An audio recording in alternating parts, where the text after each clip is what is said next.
और एक्सरसाइज 3 में से भी कर डालो। और मैं तो कहता हूं कि जीआई की पूरी शीट में जहां भी जितने सवाल हैं वो सब आप कर लो। आपको डीपीपी मिल जाएगी, अभी इस वीक की मिल चुकी है, तो उसको भी करो डीपीपी करके। और अगर कोई डाउट आउट हो तो अलग से जैसे भी पूछ लेना, क्लियर कर लेना। टेस्ट से पहले क्लियर हो जाए सारे क्वेश्चन तो ठीक है। मुझे लगता नहीं कि जीआई में आपको प्रॉब्लम आएगी, फिर भी डीपीपी के आंसर्स भी आपके पास हैं, तो एक बार देख लेना। जो भी डाउट हो वो मुझे ढूंढ के पकड़ के क्लियर कर लेना, ठीक है। हो जाएगा, अब तो दिक्कत नहीं है। चलो अब हम लोग शुरू करेंगे ऑप्टिकल आइसोमेरिज्म।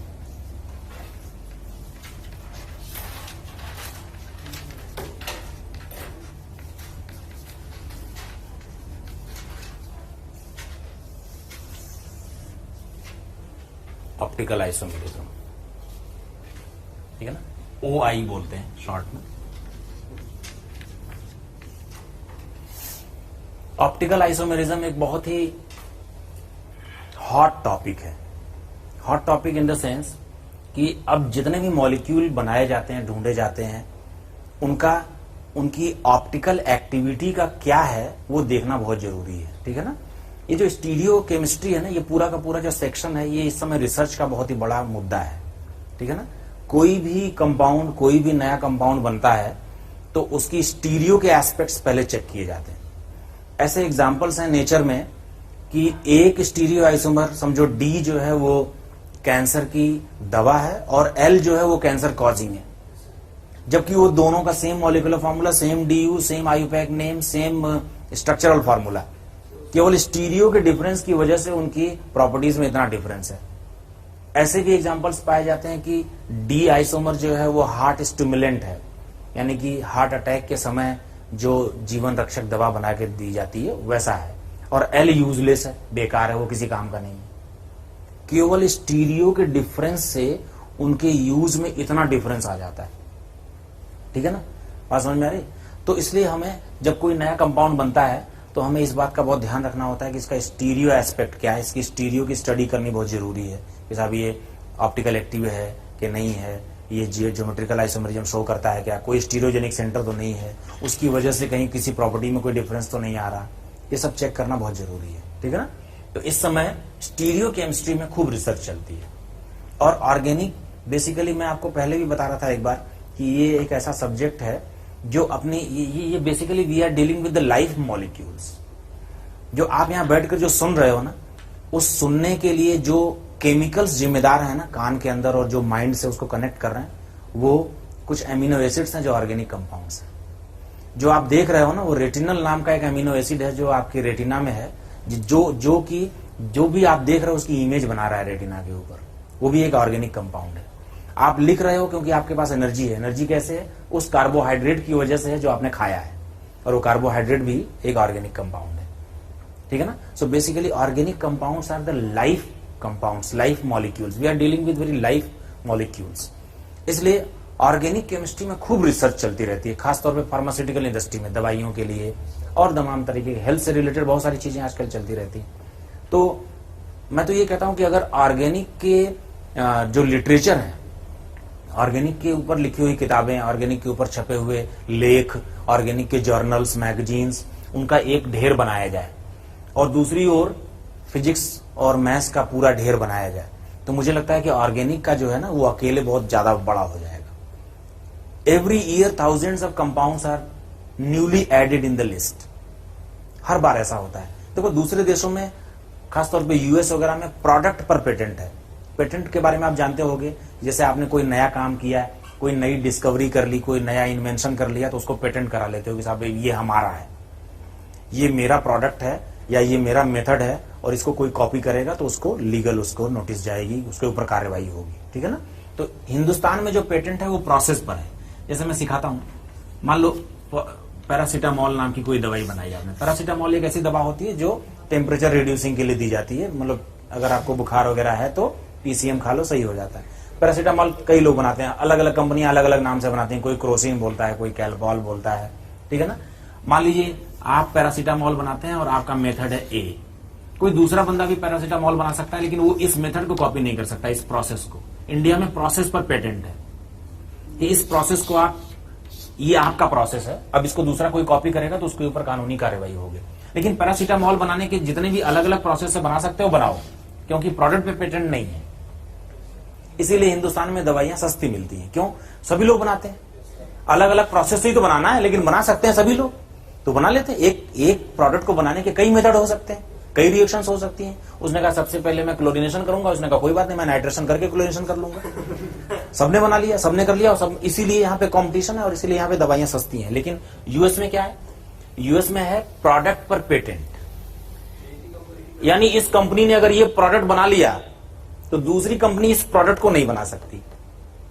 तो दूसरी कंपनियां क्या करती हैं? इससे मिलता जुलता इसी की प्रॉपर्टी वाला या इससे बेहतर कोई पीसीएमओ बना लिया, भाई पैरासीटामोल ऑक्साइड, ठीक है ना भाई, इसकी स्ट्रक्चर ऐसे थी, उन्होंने कहा मैं एक मिथाइल लगा देता हूं। उन्होंने कहा ठीक है तुमने मिथाइल लगाया, मैं इसमें एक और ब्रांच लगा देता हूं, ऐसे ये इससे बेहतर है, ज्यादा इफेक्टिव है, ऐसे कर करके वहां खूब कंपटीशन चलता है। इसीलिए रिसर्च हमेशा होती रहती है। 2-4 महीने में दवाइयां बदल जाती हैं, क्यों? उससे बेहतर ऐसे आती रहती है दवा। And race for excellence never ends. अच्छा और अच्छा बनने की जो रेस है ना, वो कभी खत्म नहीं होती, ठीक है ना। इसलिए वहां पर दवाइयां महंगी। मान लो ये आपका प्रोडक्ट हिट हो गया, तो अब आपकी मोनोपोली हो गई, भाई आप ही क्योर बना सकते हो, तो उसकी दाम को बढ़ाओ। और फिर वहां रिसर्च के खर्चे वगैरह भी बहुत ज्यादा होते हैं, इसलिए वहां पे दवाइयां बहुत महंगी मिलती हैं। कभी आप यूएस जाएं और अगर आपके पास हेल्थ का इंश्योरेंस नहीं है ना, और कहीं आप बीमार पड़ गए, तो आप बर्बाद हो जाएंगे। तो यहाँ की जो प्रॉपर्टी, खेत वेत है, सब बेच के वहां पैसा भेजना पड़ेगा, क्योंकि वहां पर हेल्थ का खर्चा बहुत ज्यादा है। इसीलिए कोई भी जब यूएस जाता है तो पहले से हेल्थ इंश्योरेंस वगैरह लेकर जाता है कि इंश्योरेंस की कंपनी उसको पे करेगी, ठीक है ना, क्योंकि तो दवाइयों का खर्चा बहुत ज्यादा है, उसके अलावा जो वहां पर बाकी मेडिकल डायग्नोसिस वगैरह है वो बहुत ज्यादा है। तो मैं ये कहना चाहता हूं कि ऑर्गेनिक के जो लिटरेचर है वो दिन ब दिन बहुत ज्यादा बढ़ते जा रहे हैं, रोज की रोज रिसर्च हो रही है, क्योंकि ये जो ऑर्गेनिक के जो मॉलिक्यूल्स हैं वो life molecules, we are very much concerned because of these molecules, we are very much using these molecules, ठीक है ना। इसीलिए, और उसमें स्टीरियो का जो प्रपोर्शन है रिसर्च में वो बहुत ज्यादा है। हमें इस बात की बहुत चिंता होती है कि इसका स्टीरियो एस्पेक्ट क्या है, ये कंपाउंड डी है कि एल है, ये सिस है कि ट्रांस है, ठीक है ना, ताकि उसके आधार पर हम ये फैसला ले सकें कि इसकी प्रॉपर्टीज में कैसे चेंजेस आएंगे, या ये जब डी होगा तो रिएक्शन करके क्या बनाएगा और एल होगा तो रिएक्शन करके क्या बनाएगा। बात समझ में आ रही है? तो इसलिए उसकी टॉक्सिसिटी कैसी है, कहीं ऐसा तो नहीं कि जहरीला हो। अभी आपने अगर आज पढ़ा हो तो राइसिन नाम का एक कंपाउंड है, राइसिन नाम का एक कंपाउंड है जो कि जिसको इंक में मिलाकर एक लेटर लिखकर ओबामा के पास भेज दिया गया, यूएस के प्रेसिडेंट के पास। और ये इतना खतरनाक और इतना जहरीला है कि साइनाइड आपने पढ़ा होगा, पोटेशियम साइनाइड बहुत ही जहरीला, आपने सुना होगा, बहुत ही ज्यादा टॉक्सिक है। ये उससे भी कई ज्यादा 1000 गुना टॉक्सिक है, यानी अगर इसको कोई सूंघ भी ले ना तो उससे उसकी मौत हो जाती है। तो अभी ये एक नया आतंकवाद का तरीका है कि उस राइसिन को इंक में मिलाकर एक लेटर लिखकर पोस्ट कर दिया किसी ने। लेकिन वहां तो क्या है, व्हाइट हाउस में जब कोई लेटर कुछ जाता है तो उसकी स्कैनिंग होती है, तो स्कैनिंग में वो पकड़ा गया। चलो खैर, तो मैं ये बता रहा था कि ऑप्टिकल आइसोमेरिज्म एक बहुत ही इंपॉर्टेंट चैप्टर है जो हम लोग अब पढ़ने जा रहे हैं। और स्टीरियो आइसोमेरिज्म का सबसे अहम हिस्सा यही है। ऑप्टिकल आइसोमेरिज्म क्या होता है? बेसिकली कुछ कंपाउंड्स होते हैं जो लाइट के प्रति सेंसिटिव होते हैं और लाइट के प्लेन को मोड़ते हैं। अगर उनमें से लाइट पास कराई जाए तो उसको घुमा देते हैं इधर उधर, राइट में या लेफ्ट में, ठीक है ना। तो पहले मैं कुछ टर्म्स के बारे में आपको बता दूं। एक टर्म है जिसका नाम है प्लेन पोलराइज्ड लाइट।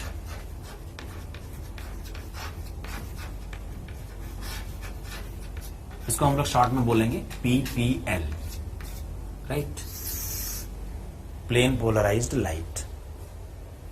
ये जो प्लेन पोलराइज्ड लाइट है, जो नॉर्मल व्हाइट लाइट होती है ना, जो हमें सन से मिलती है या हमें किसी लाइट सोर्स से मिलती है, राइट, ये जो है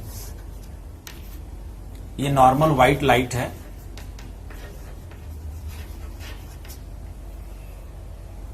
light is an electromagnetic wave. उसमें इलेक्ट्रोमैग्नेटिक वेक्टर्स होते हैं जो हर पॉसिबल डायरेक्शन में ऑसिलेट करते रहते हैं, ठीक है ना। बहुत सारे वेक्टर्स हैं और इन वेक्टर्स को अगर हम लोग ऐसे शो करें तो व्हाइट लाइट में ये जो वेक्टर्स होते हैं ना, वो हर पॉसिबल डायरेक्शन में वाइब्रेट करते रहते हैं और इस वजह से इस तरह की स्थिति रहती है, ठीक है ना, ऐसे, ठीक है ना, ये ऐसे, ठीक है ना, इस डायरेक्शन में भी।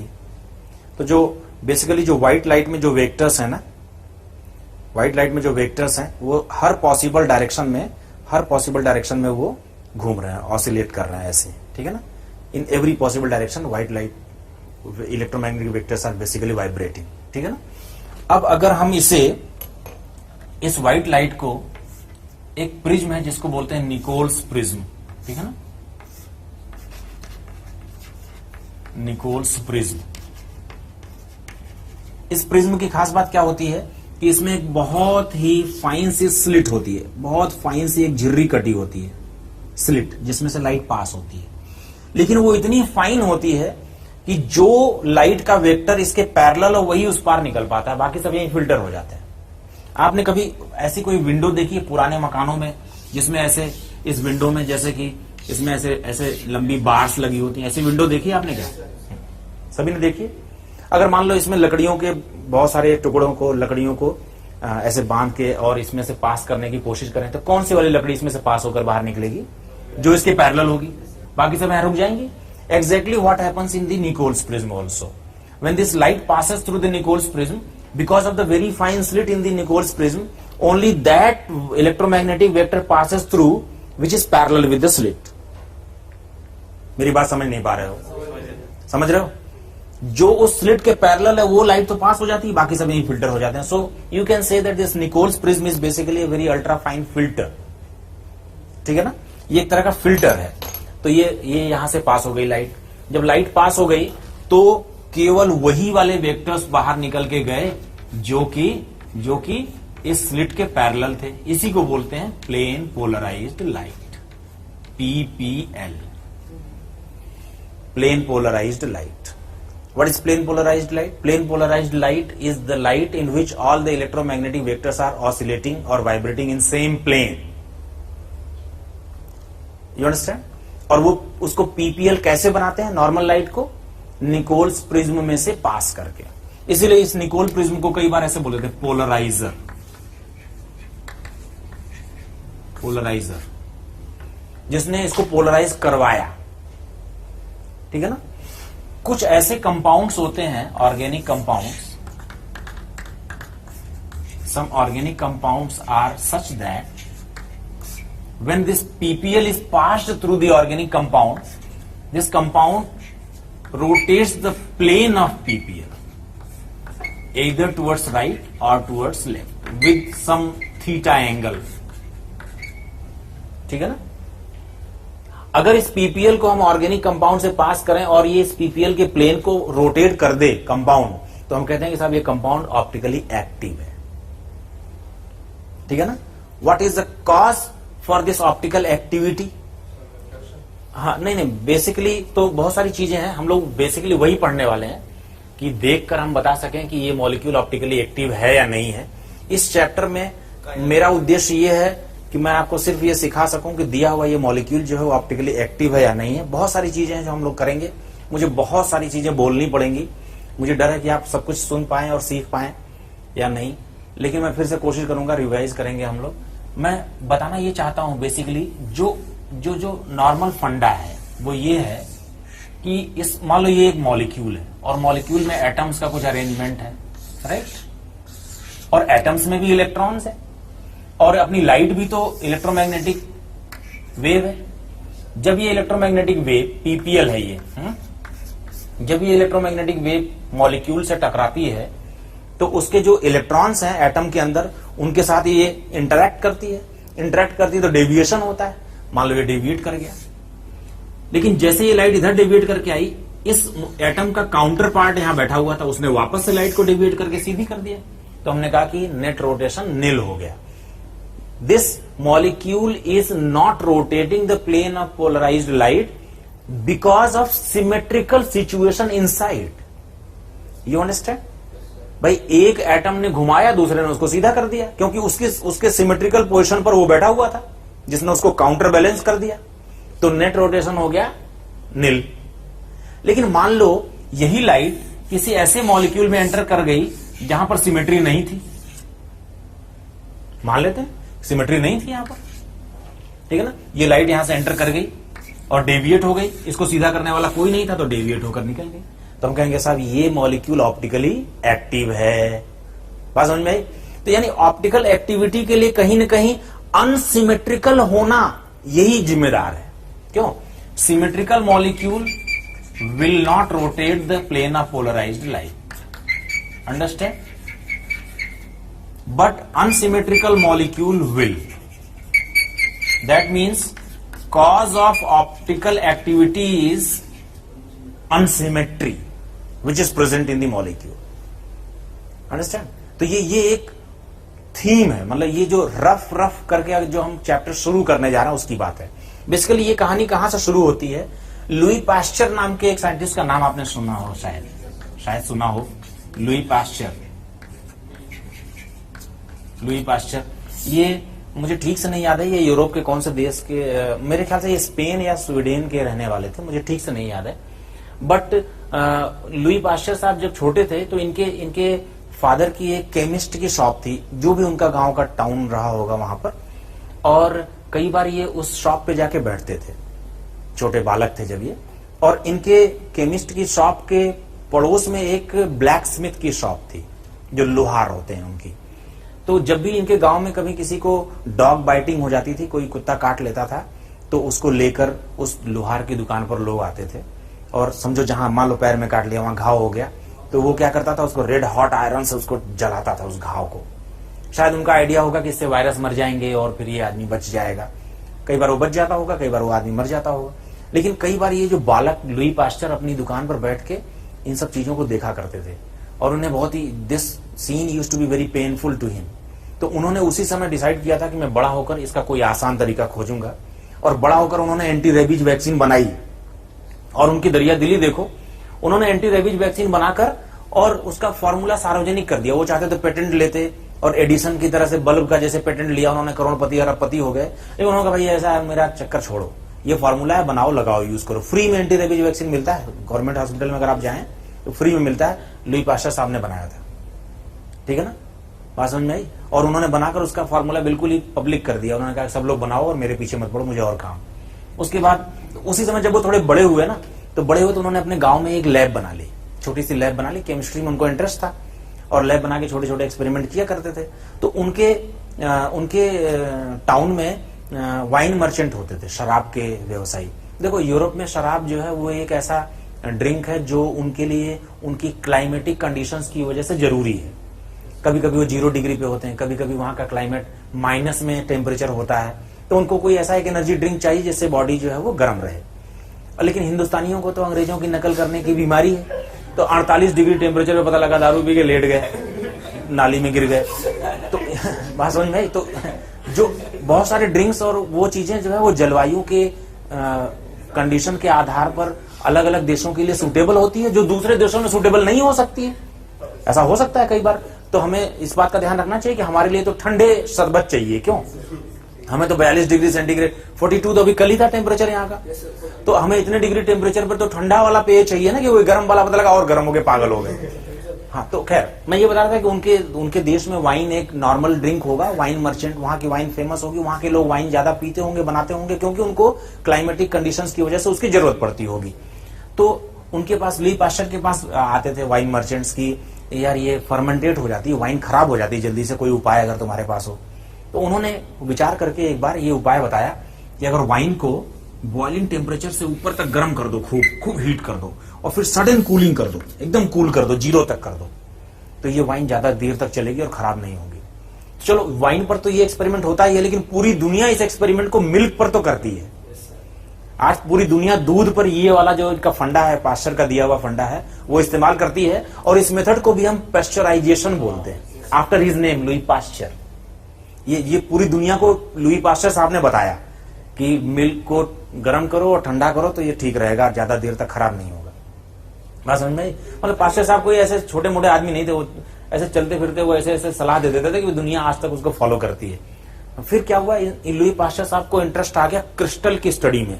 साहब मैं अब क्रिस्टल की स्टडी करूंगा अब मैं, तो वो यूएस चले गए, Massachusetts institute of technology, MIT, और वहां पर जाके क्रिस्टलोग्राफ नाम की एक मशीन होती है जिसमें क्रिस्टल के एंगल के, साइड की लेंथ और ये सब का स्टडी किया जाता है। क्रिस्टल बहुत छोटा सा पार्टिकल होता है जिसको बहुत हाई मैग्नीफाइंग लेंस से ही देखा जा सकता है। तो क्रिस्टलोग्राफ में क्रिस्टल को लगा के और उसको चेक करते थे, प्रैक्टिस कर रहे थे। कौन से क्रिस्टल से? पोटेशियम टार्ट्रेट नाम के क्रिस्टल से। पोटेशियम टार्टरेट के क्रिस्टल उसी लैब में वहां पड़े हुए थे, किसी ने इस पोटेशियम टार्टरेट पे कुछ काम किया था, तो वो जो पुराने क्रिस्टल वहां पड़े हुए थे उसी पे प्रैक्टिस करने लग गए। इन्होंने नए क्रिस्टल बना भी लिए, टार्टरिक एसिड ले आया, पोटेशियम टार्टरेट से बनाया। ग्रेप से टार्टरिक एसिड पाया जाता है, अंगूर में टार्टरिक एसिड पाया जाता था, तो अंगूर के रस से भी पोटेशियम टार्टरेट वो बना लेते थे। फिर उनको एक दिन देखा उन्होंने ध्यान से, उसी क्रिस्टल पर उसी लेबोरेटरी में तमाम रिसर्च हो चुकी थी, लेकिन पास्चर साहब ने जो देखा उसके पहले किसी ने नहीं देखा था। क्या? उन्होंने देखा कि कुछ क्रिस्टल ऐसे हैं जो राइट की ओर मुड़े हुए रहते हैं। मतलब मैं इसे सिंबॉलिक एक डायग्राम बना रहा हूं, ठीक है ना, राइट की ओर झुके हुए से होते हैं, और कुछ ऐसे होते हैं जो लेफ्ट की ओर झुके हुए से होते हैं। उन्होंने कहा यार ये अजीब सी बात है, ठीक है ना, और दोनों को अगर एक दूसरे के सामने रख के देखा जाए तो मिरर इमेज जैसे दिखते हैं। मैंने कहा दिस इज वेरी स्ट्रेंज। एक ही कंपाउंड है पोटेशियम टार्टरेट, उसमें क्रिस्टल की आकृति दो अलग अलग तरीके की है, और वो ऐसी विशेष आकृति है कि दोनों को एक दूसरे के सामने रखने पर मिरर इमेज दिख रहे हैं। तो उन्होंने क्या किया, उन्होंने हैंड लेंस लेकर और एक फोर्सेप चिमटी लेकर वो राइट वालों को अलग और लेफ्ट वालों को अलग करना शुरू किया। It's a very tough job, कई महीनों में किया होगा उन्होंने। ऐसे जैसे मान लो राइट और लेफ्ट हैंड के ग्लव्स का एक ढेर लगा दूं, मान लो 1,00,000-1,50,000 ग्लव्स फैला के एक पहाड़ बना दूं, और तुमसे कहूं कि चलो भाई लेफ्ट वाले को अलग करो, राइट वाले को अलग करो, महीने भर का काम है। और वो भी ये तो फिर भी दिख रहा है, तुम्हें कर देना पकड़ पकड़ के। वो तो हैंड लेंस लेकर चिमटी से करते, तो क्योंकि दिखते भी नहीं है नॉर्मल आई से। कितना टफ काम उन्होंने किया होगा। उन्होंने अलग कर लिया, लेफ्ट वालों को सारों को अलग कर दिया और राइट वालों को अलग कर दिया। और उसके पहले मिक्सचर में से जब उन्होंने लाइट पास की थी तो लाइट बिना रोटेट हुए निकल गई थी, ठीक है ना, लाइट बिना रोटेट हुए निकल गई, क्योंकि इसने जितना रोटेट किया होगा उसने इसको सीधा कर दिया होगा, ऐसे करके निकल गई। लेकिन जब उन्होंने राइट को अलग और लेफ्ट को अलग कर दिया तो राइट वाले में से पीपीएल पास करने पर उसने राइट में मोड़ा और दूसरे वाले ने लेफ्ट में मोड़ा। तो उन्होंने अपने लिटरेचर में लिखा कि नेचर में कुछ ऐसे क्रिस्टल्स पाए जाते हैं जो देखने में एक दूसरे की मिरर इमेज जैसे दिखते हैं, मतलब वो दो रूपों में पाए जाते हैं। They are found in two forms which look like mirror images of each other and such compounds are optically active, they rotate the plane of PPL. फिर उनको कुछ आइडिया आया, जीनियस थे, उन्होंने क्या किया, एक हिस्से को उन्होंने पानी में घोल दिया, सॉल्यूशन बना दिया, क्रिस्टल तो खत्म हो गए, और उस सॉल्यूशन में से लाइट पास की तो लाइट फिर भी रोटेट कर गई। तो उन्होंने फिर अपने उसी लिटरेचर में करेक्शन किया। उन्होंने कहा ऐसा है, ये मामला क्रिस्टल स्ट्रक्चर के लेवल पर नहीं है, ये कुछ मॉलिक्यूलर लेवल का मामला है, इस पर स्टडी होनी चाहिए। जरूर मॉलिक्यूलर लेवल पर कोई ऐसा ही कांड हो रहा है मिरर इमेज जैसा। भाई मॉलिक्यूल्स को तो आप किसी माइक्रोस्कोप से भी देख नहीं सकते ना। उन्होंने कहा मॉलिक्यूलर लेवल पर भी कोई ऐसी स्थिति बनी हुई है मिरर इमेज जैसी, इसलिए ऑप्टिकल एक्टिविटी है। क्रिस्टल की स्ट्रक्चर की वजह से ऐसा नहीं है, मॉलिक्यूल में ही ऐसी कोई सिचुएशन होगी। तो बेसिकली इस स्टीरियो केमिस्ट्री वाले फील्ड को इग्नाइट करने वाले लुई पास्चर थे। He was a pioneer person. उसके बाद उनके पीछे आए लेंडे, आए प्रीलॉग, कान इंगोल्ड प्रीलॉग, फिशर नाम के एक साइंटिस्ट आए। फिशर को तो नोबेल प्राइज भी मिला है। नोबेल प्राइज 1867 से नोबेल प्राइजेस का डिस्ट्रीब्यूशन शुरू हुआ था। 1900 में नोबेल प्राइज में केमिस्ट्री को भी जोड़ा गया, और 1900 में जो पहला केमिस्ट्री का नोबेल प्राइज मिला वो वान हैफ को मिला। वान हैफ को तो आप जानते होंगे, वान हैफ का थर्मोडायनेमिक्स पे इन्होंने बड़ा काम किया। और दूसरा नोबेल प्राइज जो 1901 में मिला ना, वो फिशर को मिला इसी काम के लिए, इसी स्टीरियो का पूरा काम ऑर्गेनिक का किया था उन्होंने।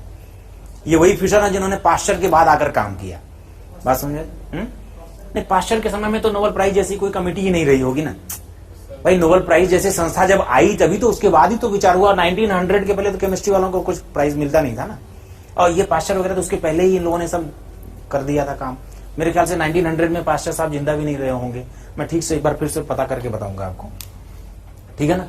बात समझ में आ रही है? तो मैं ये कहना चाहता हूं कि लुई पास्चर कोई मामूली आदमी नहीं थे।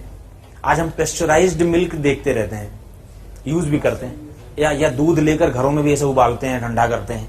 ये सब उन्होंने बताया। पूरी दुनिया को एंटी रेबीज उन्होंने दे दिया कि कुत्ता काटे, बिल्ली काटे, कोई भी काटे, लगा लो एंटी रेबीज। इसी विधि से सबका एंटी रेबीज बना लो। क्यों? वो चाहते तो अपनी एक कंपनी बनाते, पेटेंट लेते और पूरी दुनिया में एंटी रेबीज वैक्सीन सप्लाई करते और करोड़पति अरबपति हो जाते, जैसे कि एडिसन साहब हो गए। एडिसन साहब बहुत गरीब थे, लेकिन जब उन्होंने बल्ब इन्वेंट कर लिया तो उसके बाद उसका पेटेंट लिया, और उसके बाद कई वर्षों तक केवल उन्होंने ही बल्ब बनाया और पूरी दुनिया में सप्लाई करी, और अरबों खरबों डॉलर की उनकी कंपनी हो गई। खैर, अब ये तो एक हिस्टोरिकल बात हो गई जो मैंने बताने के ऐसे इंटरेस्ट के लिए बताया कि आपको थोड़ा ऐसा लग जाए कि भाई ये कहानी कैसे शुरू हुई होगी, कितनी कठिनाई हुई होगी उनको अलग अलग करने में क्रिस्टल्स को, ठीक है ना। मिरर इमेज जैसा फंडा है, ये बात तो क्लियर हो गई, ठीक है। अब कुछ एक आध दो टर्म्स के बारे में और बता देता हूं, फिर हम लोग ऑप्टिकल एक्टिविटी की ठीक से फील करेंगे उसके बारे में। एक चीज आती है कायरल सेंटर। मैंने आपको एक टर्म पहले सिखा दिया है, उस टर्म का नाम है प्लेन पोलराइज्ड लाइट, ठीक है ना। एक चीज और देखो, कायरल सेंटर लिखो।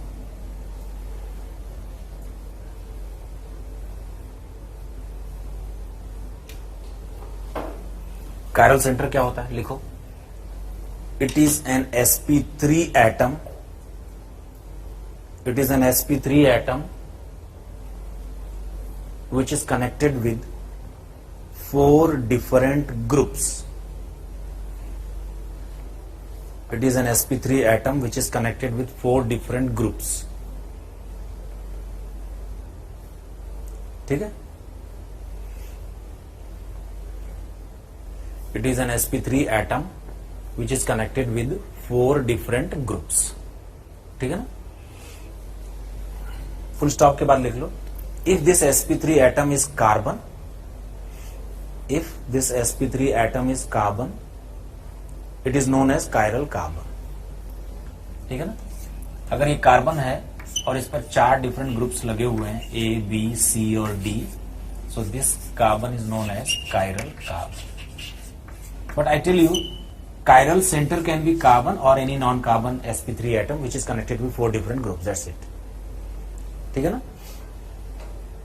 अच्छा, कायरल कार्बन अगर किसी मॉलिक्यूल में प्रेजेंट हो तो वो मॉलिक्यूल निश्चित रूप से ऑप्टिकली एक्टिव होगा, ये जरूरी नहीं है। लाइक प्रेजेंस और absence of chiral carbon is not any criteria for a molecule to be optically active. There are examples where chiral carbon is present and molecule is optically active, and there are examples where chiral carbon is present and molecule is optically inactive. All the meso compounds are like that. There are examples where chiral carbon is not present and molecule is active. Cumulines, allene. बात समझ में आ रही है? So presence or absence of chiral carbon is not any criteria for a molecule to be optically active. Chiral carbon is just merely an sp3 carbon connected with 4 different groups. That's it. But by experience, we know that when only one chiral carbon is present in a molecule, that molecule must be optically active. This is by experience.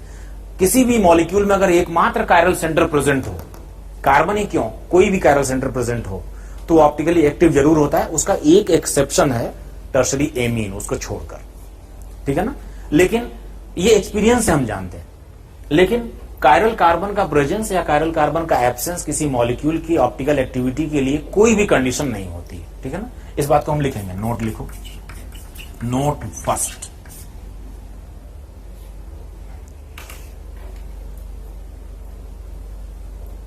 लिखो, presence और absence of chiral carbon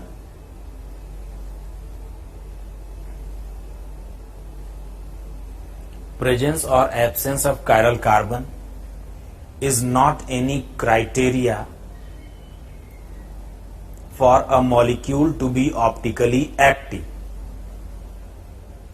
Presence or absence of chiral carbon is not any criteria for a molecule to be optically active. But note 2.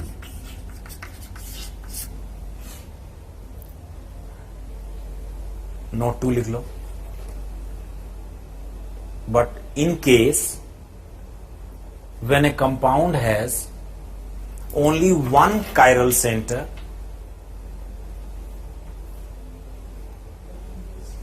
but in case when a compound has only one chiral center, it is optically active.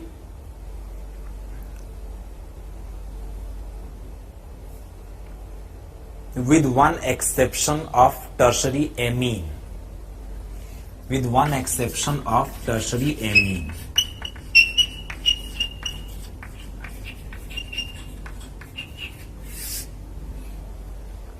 With one exception of tertiary amine.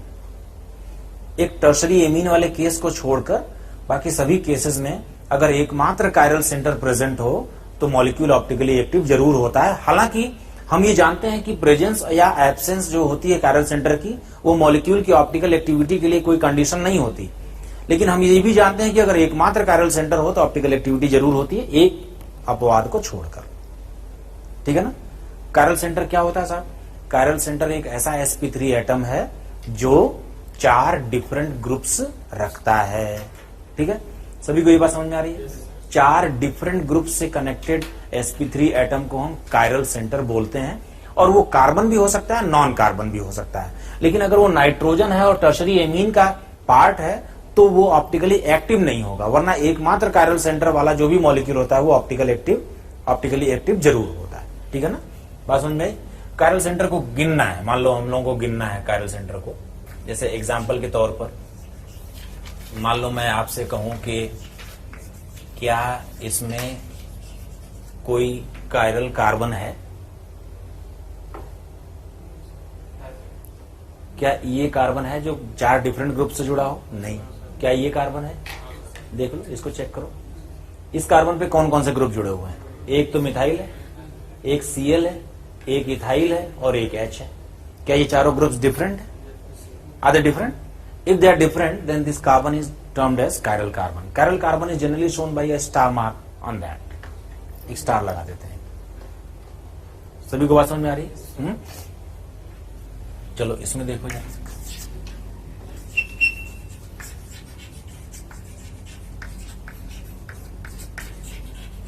क्या इसमें कोई chiral carbon है? अगर है तो वहां निशान लगा दो, ये वाला कार्बन कायरल है ना। कायरल सेंटर भी हुई है, कायरल कार्बन भी हुई है। जब कायरल सेंटर एक कार्बन एटम हो तो उसे कायरल कार्बन बोल देते हैं। हाँ बिल्कुल हो सकता है, मतलब कायरल कार्बन भी एक से ज्यादा हो सकते हैं। ठीक है ना, बहुत सारे हो सकते हैं। जैसे इसमें देखो,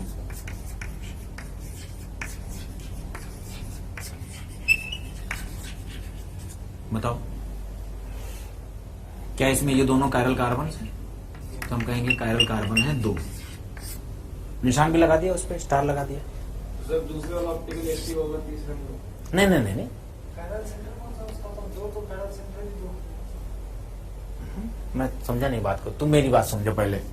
क्या ये कार्बन sp3 है और क्या ये कार्बन 4 डिफरेंट ग्रुप से जुड़ा हुआ है? तो क्या उसे हम कायरल कार्बन कहें? तो हम कहेंगे इस मॉलिक्यूल में एक कायरल कार्बन है। क्या इस कार्बन पर भी 4 डिफरेंट ग्रुप लगे हुए हैं? तो हम कहेंगे इस मॉलिक्यूल में भी एक कायरल कार्बन है। क्या इस मॉलिक्यूल में 2 ऐसे कार्बन हैं जिनमें 4 डिफरेंट ग्रुप लगे हुए हैं? तो हम कहेंगे इसमें 2 कायरल कार्बन हैं। लेकिन ये मॉलिक्यूल ऑप्टिकली एक्टिव है या नहीं है, ये एक्टिव है या नहीं है, इसकी बात अभी नहीं चल रही। अभी हम लोग उसके बारे में कोई विचार ना करें। जब मैं सिखाऊंगा तब उसके बाद विचार करेंगे। ठीक है ना। मुझे मालूम है कि आपका ज्ञान बड़ा विश्व स्तरीय है लेकिन मुझे जो आता है मुझे पहले उसको सिखाने दिया जाए। कृपया मुझे अनुमति दें कि मैं पहले सिखाऊं आपको। ठीक है ना, तब मुझे थोड़ी संतुष्टि मिलेगी मैंने सिखाया करके। वैसे तो आपको सब कुछ आता है, मैं जानता हूं। ठीक है, तो मैं हमेशा ये दुआ करता हूं कि मेरे स्टूडेंट्स को कोई ऐसी दिव्य दृष्टि मिल जाए, ऐसे देखा और बताया एक्टिव है चलो हटाओ, इनएक्टिव है हटाओ। लेकिन ऐसा ये एक काल्पनिक सी बात है, प्रैक्टिकली ऐसा होता नहीं है। ठीक है ना, तो पहले मुझे सिखाने दिया जाए। मैं सिर्फ आपको कायरल कार्बन गिनवाना चाहता हूं। ठीक है ना, मैं ऐसे काउंट करवाना चाहता हूं कि साहब आप इसमें काउंट करके बता दीजिए कि क्या ये कायरल कार्बन रखता है। बोलो, जैसा क्या इस मॉलिक्यूल में कोई कायरल कार्बन है? है? कहां पर है? रिंग पर है या रिंग से बाहर है? रिंग पर है। ये वाला कार्बन है, देखना इस कार्बन पर एक तो मिथाइल है, एक H भी लगा हुआ है। एक ग्रुप इधर से यहां से इधर चल के देखो और एक ग्रुप यहां से पूरा चल के देखो, क्या दोनों ओर से रास्ते डिफरेंट है या सेम है? अगर डिफरेंट है तो ये कायरल कार्बन है, इसमें भी एक कायरल कार्बन है। अंडरस्टूड?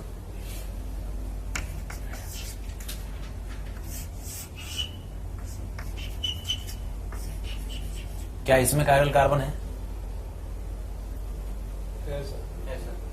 है? कितने हैं? ये भी है और ये भी है, 2 कायरल कार्बन हैं। ठीक है ना।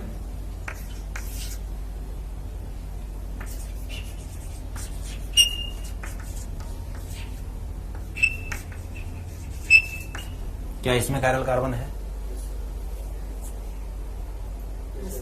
कौन सा? कौन कौन से ग्रुप लगे इसमें? एक Cl लगा है, एक H लगा है, एक इथाइल लगा है और दूसरा भी इथाइल लगा है, तो कहां से कायरल होगा? तो कायरल कार्बन इसमें 0। ठीक है ना। कई बार इस तरह से धोखा दिया जाता है। कैसे? इसको बोलते हैं एकेडमिक धोखा।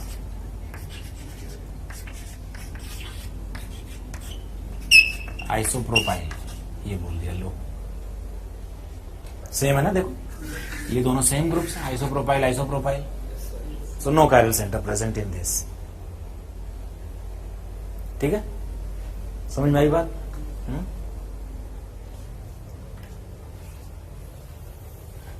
अच्छा ध्यान से देखना, क्वेश्चन में देखा करना। कई बार वो बोलते हैं कायरल सेंटर कितने हैं और कई बार बोलते हैं कायरल कार्बन कितने हैं। ठीक है ना, तो अगर कायरल कार्बन बोला है उन्होंने तो फिर आप दूसरे कायरल एटम्स को जो नॉन कार्बन उनको नहीं काउंट करेंगे। ठीक है, चलो जरा एक और एग्जांपल देखो।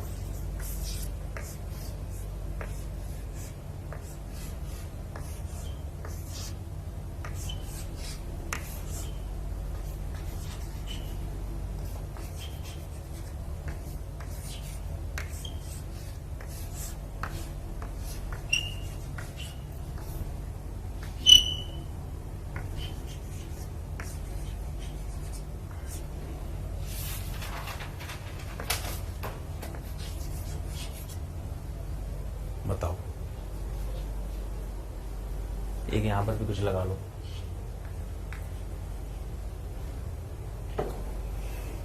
जरा इस मॉलिक्यूल को देख लो। इस मॉलिक्यूल को पहले देख लेते हैं, फिर आगे बाद में बात कर लेंगे। क्या इस रिंग पर कोई भी कार्बन कायरल हो सकता है? नहीं हो सकता, क्योंकि बेंजीन के सारे ही कार्बन sp2 होते हैं और कायरल कार्बन होने के लिए sp3 होना जरूरी है। तो इस रिंग पर तो कोई भी कार्बन कायरल नहीं हो सकता। ये भी कार्बन कायरल नहीं है। चलो इधर आओ, क्या ये कार्बन कायरल है? देख लो, उसका 4 डिफरेंट ग्रुप्स कनेक्टेड है। एक OH और एक H तो कनेक्टेड है, एक पूरा ये वाला ग्रुप और एक पूरा ये वाला ग्रुप, दोनों ओर से रास्ते, दोनों ओर से एनवायरमेंट डिफरेंट है। क्या ये कार्बन भी कायरल है? क्या ये ज्वाइंट वाला कार्बन कायरल है? देख लो, एक यहां पर H है और पूरा ये ग्रुप है ना कायरल। क्या ये ज्वाइंट कार्बन भी कायरल है? क्या ये क्लोरो वाला कार्बन कायरल है? क्या ये वाला कार्बन कायरल है? क्या ये और ये ज्वाइंट वाला कार्बन कायरल है? यहां भी ये कायरल है। ये कायरल है क्या? ये नहीं, क्योंकि ये sp2 है। ये कायरल है क्या? नहीं, क्योंकि ये भी sp2 है। कितने हो गए बोलो? 1 2 3 4 5 6 7 8 9। तो कायरल कार्बन इक्वल टू 9।